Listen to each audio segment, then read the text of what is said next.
Este sexto módulo, tiene como título Sanciones penales. Primero quiero explicar por qué lo de sanciones. En el Código Penal, que dije para el módulo anterior, originariamente fue sancionado en 1921, las reacciones estatales con relación a un hombre que ha realizado un acto típico, las reacciones estatales son de dos tipos. Uno la pena y otro la medida de seguridad. Si alguien ha cometido un delito y no tiene lucidez para comprender lo que estaba haciendo, en su momento, luego del juicio, si se lo considera autor y el hecho es típico y antijurídico, va a ser sometido a una pena.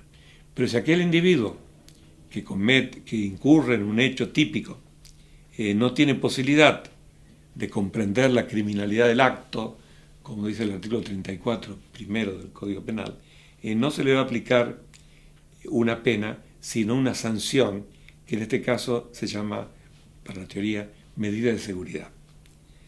Es un tema realmente importante a los efectos de alguna reforma legislativa, porque las medidas de seguridad aceptadas por el Código Penal en el año 1921 tienen su origen en el positivismo criminológico italiano, sobre todo la influencia de Ferri. Y bueno, estamos avanzando en la historia, avanzando en los años, y aquella redacción que se le dio fundamentalmente a las medidas curativas a partir del artículo 34, hoy deberían ser revisadas. Y lo hacen los proyectos de reforma del Código Penal, porque puede ocurrir una cosa lamentable, que alguna persona haya realizado un acto típico sin tener posibilidad de ser sometido a pena, porque no alcanza a comprender, ya sea por enfermedad mental, fundamentalmente, la criminalidad del acto, y aparece ante el sistema jurídico como un sujeto peligroso, está con nuestro código. Y podría ocurrir, teóricamente, que ese individuo que ha cometido un acto típico de no mucha importancia pase su vida en un manicomio. Examinando el Código Penal, justamente habla ese artículo 34 de la internación manicomial. Entonces, si ocurriese una cosa así, si el individuo ha cometido un delito de no mucha gravedad, pero la justicia lo considera peligroso, esta indeterminación de la internación manicomial no cumple con los requisitos de la Constitución Nacional, de los cuales he hablado en el módulo anterior. No cumple con el principio de proporcionalidad entre el injusto y la reacción del Estado. Entonces, es una materia pendiente esto de la medida de seguridad, sobre todo la medida de seguridad curativa. Y obviamente también una materia pendiente sobre el criterio que se debe emplear, de acuerdo al código es así, para la medida de seguridad eliminatoria, que es la reclusión por tiempo indeterminado en los casos de múltiple reincidencia. El código dice, las penas de este código son reclusión, prisión, multa e inhabilitación. Yo tengo que recordar de por qué aparecen en el Código Penal argentino la reclusión y la prisión perpetuas. Porque llama la atención en la estructura del código que aparezca una pena tan seria, por lo menos en la teoría, en la forma que está enunciada, reclusión o prisión perpetuas. Y aparece esta disposición sobre esta pena porque en el proceso legislativo del año 21 reemplaza la reclusión y la prisión perpetua, reemplaza a la pena de muerte. Los que tengan interés por la historia y bueno, que además lo empleen para justamente conocer cuál es la política criminal del Estado argentino reflejada en el Código Penal, verán que cuando el proyecto de reforma del Código Penal fue presentado por el diputado nacional de aquel entonces, Rodolfo Moreno, hijo, el proyecto se presentó por el diputado en la Cámara de Diputados. Y este proyecto no admitía la pena de muerte y admitía la reclusión o prisión perpetua como reemplazo a la pena más severa.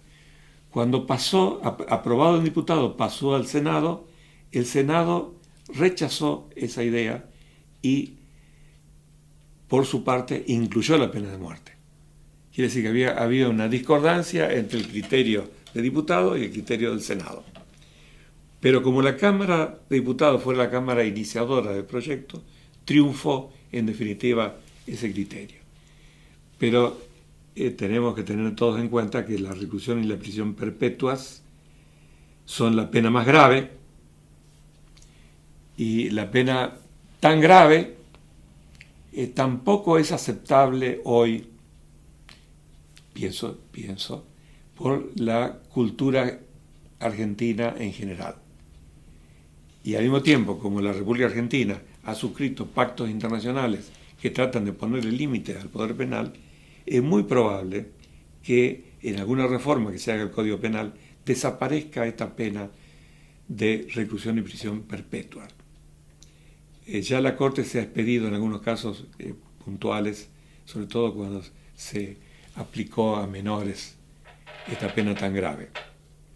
Es muy probable que una reforma legislativa tenga como pena más severa la de prisión, pero con un límite que es muy probable que sea de 30 años. Puse además en la filmina penas temporales privativas de la libertad, y entre paréntesis máximos y mínimos, porque en nuestra legislación, salvo en un caso un poco curioso por lo excepcional, las penas van desde un mínimo a un máximo. Y también, a los efectos de alguna reforma legislativa, va a haber que decidir sobre este tema, porque hay varias posibilidades. Si uno piensa, el homicidio simple está castigado con pena de 8 a 25 años de prisión. Obviamente no es lo mismo que a alguien le apliquen 8 años que 10, 12, 17, 24, 25. O sea, hay un margen demasiado extenso para la discrecionalidad o para que el juez fije la pena. También esto debería ser revisado. Debería ser revisado para reducir esos márgenes, de acuerdo a mi criterio, o para tomar criterios que ahora están en boga a partir de la sanción de algunos códigos europeos. Estoy pensando en este momento en el código alemán, donde para algunos casos las penas no tienen mínimo y sí tienen máximo, con lo cual le permiten al juez aplicar una pena muy reducida o incluso eximir de pena. Lo que efectivamente se ha llevado a cabo, por ejemplo, invocando el concepto de pena natural, del cual vamos a referirnos en algún momento. Me interesa también destacar a los efectos críticos la incidencia que la legislación penal actual argentina le da a los antecedentes penales. Hay un conflicto no resuelto, porque nosotros los argentinos creemos, los juristas argentinos creemos, que nuestro derecho penal es derecho penal de hecho, de acto, a partir de lo que dice el artículo 18 de la Constitución Nacional, y no es derecho penal de autor. Esto de derecho penal de autor me llevaría a una digresión de por qué aparece el derecho penal, esta expresión derecho penal de autor, y en realidad aparece por una reforma legislativa que ni siquiera en la Alemania nazi se llevó a cabo, pero hubo dos juristas alemanes que propiciaron que se castigara a alguien no por lo que hizo, sino por lo que es. Pero efectivamente aparecen en la legislación argentina algunas pautas que están pensando no en el hecho, sino en el autor. Y justamente cuando esto ocurre, creo que el derecho penal argentino, la legislación argentina, se aparta de los criterios de la Constitución Nacional. Con respecto a la reincidencia, que también figura en la Filmina, los juristas, digo juristas porque yo lo soy, y los que presencian este curso obviamente también lo son, tenemos algunas ideas que hemos asimilado a partir de nuestros estudios y creemos, muchos de nosotros, que la reincidencia no debería agravar la pena porque el individuo que ha cometido un delito ha sido sancionado y cumplió la sanción, ya pagó su deuda con la sociedad. No debería tener incidencia en un delito futuro. Y obviamente algunos juristas expresamos nuestra opinión contraria a el criterio de la multirreincidencia que permitiría a alguien estar permanentemente relegado de la sociedad con la medida de seguridad que es la reclusión por tiempo indeterminado. Esto pensamos los juristas, pero los juristas tenemos que